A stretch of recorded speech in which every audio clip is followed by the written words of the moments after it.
and now look at it at Sandy Hook. Look at it at Sandy Hook. Wouldn't you rather have people question whether this was a conspiracy, whether this thing even happened, and have this debate on a conspiracy theory on something that clearly did happen? I mean, how many people would have to be involved to make this whole thing up? Wouldn't you rather have them talking about that conspiracy than what the Federal Reserve is doing? Than what our federal government is doing? Just take it down to guns. Wouldn't you rather have them debating whether the government was setting this up? I mean, if I'm Cass Sunstein, this is what I do.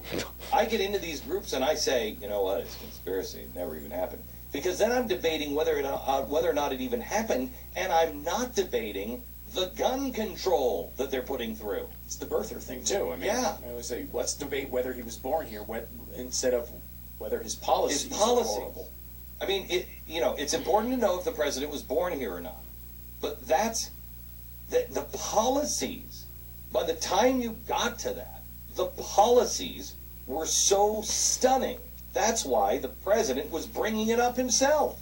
The only time you ever heard about that was from the lunatic fringe, and I mean very, very small groups of people that were talking about it. But the White House was the one that was constantly bringing it up and stirring the pot. MSNBC. Right, because they wanted you to talk about that as opposed to his policies. The same thing is happening.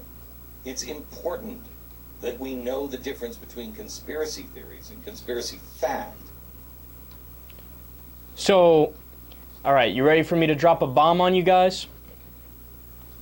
I kind of agree with him. I know the world is going to blow up. I agree with Glenn Beck on something.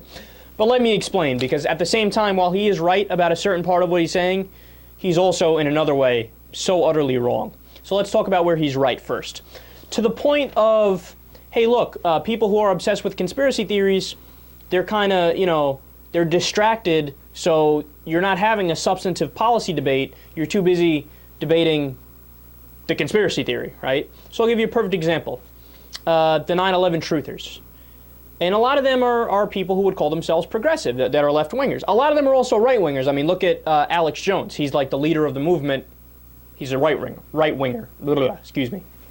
So the problem is, if you're talking about that all the time, then you're not going to be going to the protest for workers' rights. You're not going to be going to the protest for women's rights. You're not going to be having a conversation about, hey, we should raise the minimum wage. You're not going to be having a conversation about, hey, let's get the fuck out of Iraq and Afghanistan. You're not going to be having a conversation about any of the actual substantive things, right? And that's unbelievably true, because they even do protests for like, oh, 9/11 was an inside job. Well, what are you protesting?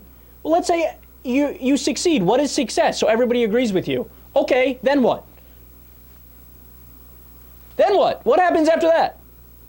Nothing happens after that. That's the point. And that's the point that Glenn Beck is making, and he's 100% right about that. Here's where he's wrong.